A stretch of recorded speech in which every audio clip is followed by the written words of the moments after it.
Let's talk about how couples therapy is a little different from individual therapy. My name is Ann. I'm a licensed marriage and family therapist in the state of Wisconsin and Illinois.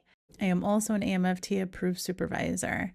The first biggest difference is who we see as the client. When you come into individual therapy, it's between you and the therapist. When you come in a relationship, whether that's a family, a couple, in any capacity, any intimate relationship, we treat the relationship as our client. This really protects you from increased bias, things feeling uneven or unfair. And that's just a really important lens for fellow LMFTs or people in training that are going to be working with relationships, is that you have to pull your lens back and begin to recognize that you are treating the whole relationship, not just one person. The next thing is confidentiality. So we absolutely follow HIPAA and the confidentiality laws, federal and state. We have to follow those. And we also have to follow the ethics of our professional company. So like for me, American Association of Marriage and Family Therapy, not just standards of care, not just federal guidelines. We have to follow all of those things. The one exception with confidentiality is secret keeping. So you will hear when you come into us, when you're doing couples or relational work, we will say we're not secret keepers. We will often give the guideline that if one of the individuals in the relationship comes to us and tells us a really huge secret that we know with science and otherwise will impact the relationship, things like infidelity, financial, if somebody is like, I'm looking at going to court or getting a divorce, things like that, those are really huge, huge secrets. Those are things that you're withholding that information or purposely not saying something that impacts the long-term work that we're going to be doing. And that's not fair to you two as a couple, and it's not fair to the clinical work that we're doing. So we will often say, we will give you 1 to 3 sessions. We will help bridge the gap if you need some coaching about how to do that. Yet in the next 1 to 3 sessions, you need to disclose that secret or else our time here is done. And that is in whether our service agreements or discussions in the beginning of care.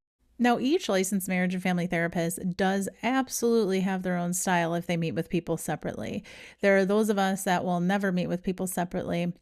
There are some of us with few exceptions like safety or secrets, right? If they come up that they will say, hey, I need to meet with you for 5 minutes.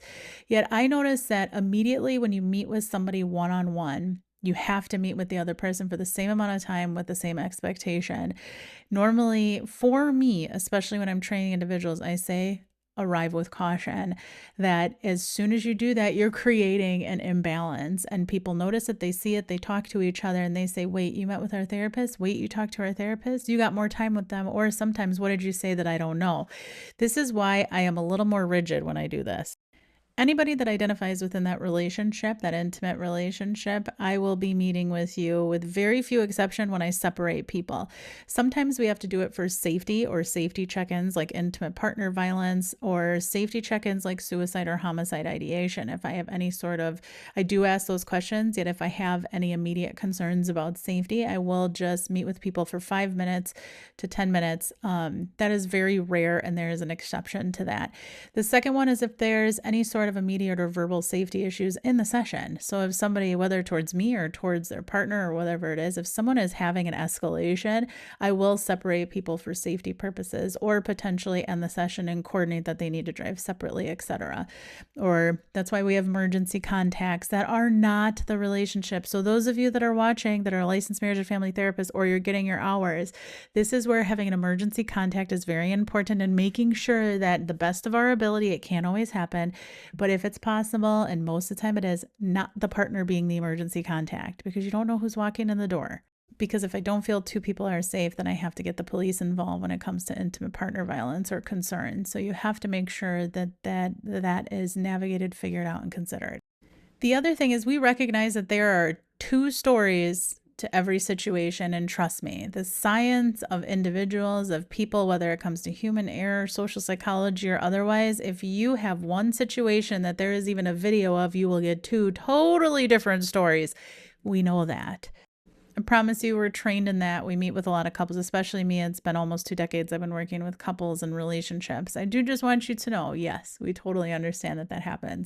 The other thing is I'm really going to be focusing and pushing for balanced participation. What that means is that if I feel as somebody is kind of dominating the situation, the conversation, even if they're not trying to be controlling, maybe they just, especially because I treat a lot of individuals and specialize in ADHD, sometimes there are people with ADHD that tend to speak a little more. So it's my job to kind of teach social skills and executive functioning skills that will transfer back home. That's probably what's happening back at home.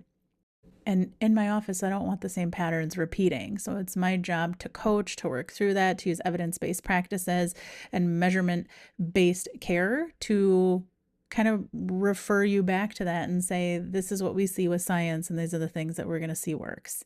The final thing is how we define progress, because this is also very different.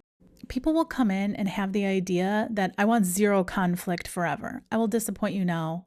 I don't want that, and I don't think that that should happen, because it's one thing if it's any sort of safety issues or intimate partner violence. Yes, you can focus on zero abuse and neglect, etc. 110%, that should be the aim. Yet conflict, in the sense of having conversations, disagreements, pushing back, you are two individuals that are going to be evolving alongside each other. So for me to say that you will never have fights is not realistic. I am aiming at helping you develop healthier ways to communicate, yet that doesn't mean sans conflict. It's not going to be something that exists. And please remember that avoidance and not talking and disengaging and shoving things under the rug is also conflict, even if it's not loud. You can absolutely follow me for more. You can put below any questions that you have. Please know everything is educational only. It does not reflect my employer, anybody that's an LMFT, AMFT. This is me on my off time. It's normally my lunch or in the morning before I go to work, or at night and weekends. So I often do these educational videos, not just for future individuals that are coming into therapy, whether with me or someone else that's a marriage and family therapist, yet also hopefully some educational pieces for students. So it doesn't assume any roles like supervision or client therapist. Yet I think educational videos can be helpful to step back and get one perspective on what it's like to come to an LMFT. And I hope you have a wonderful week. It's the middle of the week, so keep chugging along and evolve and heal on, my friends.